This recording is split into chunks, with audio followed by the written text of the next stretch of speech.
Our looting our shop already. Just they wanted ourselves to kill us. We want to defend ourselves. I don't fear anymore. We want to die. Just my property is looted already. How can I run? Listen to me.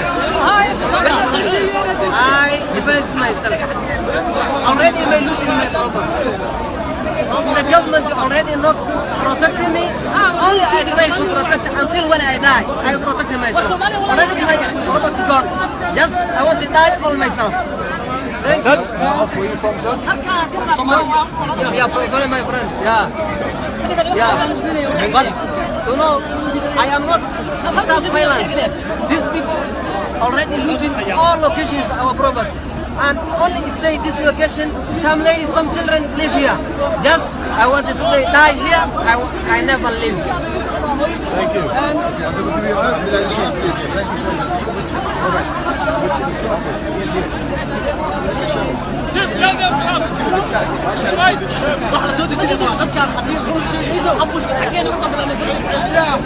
Go back. You have to boss him and see it. We are in the house. They are coming in your apartment. We face together. We get together. We get together. We are fucking tired. We are fucking tired.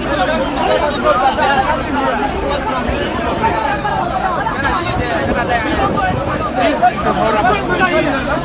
We are fucking tired. 50 years ago, 50 years ago. We are not afraid to die. We don't scared to die. Yes, we are scared to die. We are not coming here. We are not afraid to die.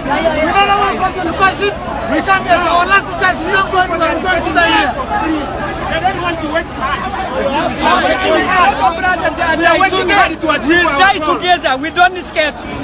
We are tired. Our aim is not to fight. Our aim, we need We are not peace. here to do camp to fight. Last year we are here to protect our property. We cannot allow somebody from outside to come and destroy our property which we've been working hard for. Where's your property? All We've got our shop, we've got... Okay. Yes. What shop? Black people, they are Which is not fair. in our life. And we are so cloudy for South African government. The way they are sending police. Brother. You're going to fall. No, listen to me. We don't fight anymore. We don't fight. We don't want to We are fight. not here to But fight. already our property looting We are ready and to stealing protect our property. destroy our property already. Yes, we cannot allow people to our children, give our them children, our wives, to give them just live here. to take what we don't have. want to live anymore. We want to die. We want to cannot fight. allow that. We want to defend ourselves. We can't do any else. We don't live anywhere because we don't want to start any violence. Just we want to peace and small business we are running here. Already my property looting. Yoba guys and sovereign government did not protect us. We ignore us. We don't have in the strong government in our country. Just we are seeking for peace here and sovereign government did ignore us. Just we have complained to Can I get that again on camera, please? Yes. Okay, I'm going to just find the right button.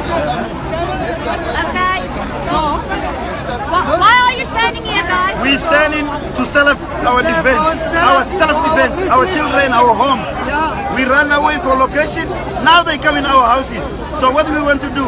We want to run. defend ourselves as well as our kids. Our children, our mothers.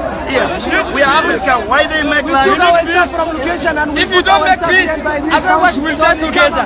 Also, South African government watching. We are tired today. You know How many there are? Thank you.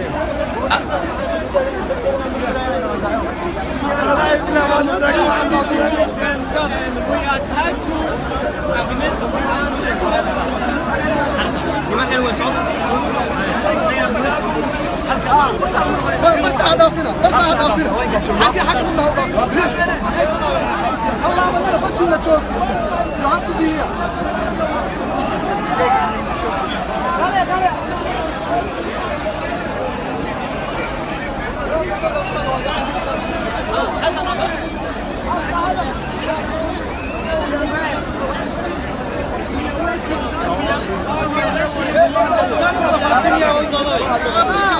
Africa.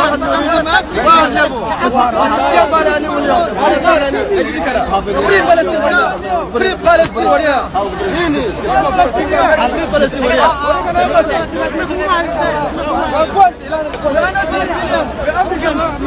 فلسطين ما جنب جوك.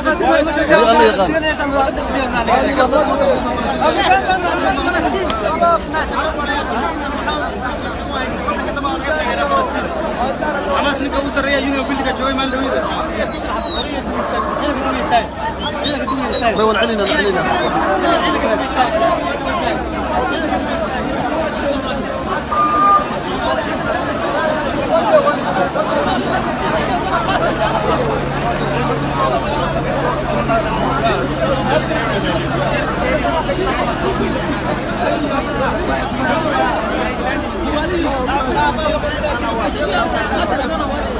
And then you, what are you doing here? No, this is a property. That's what I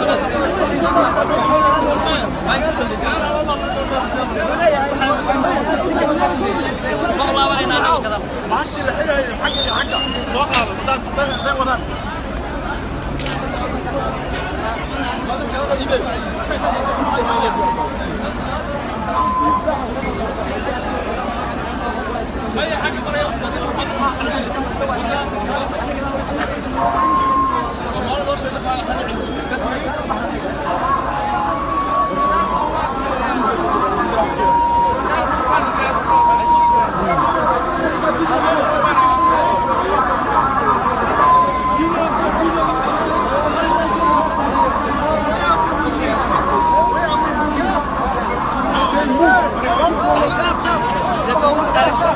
They go which direction?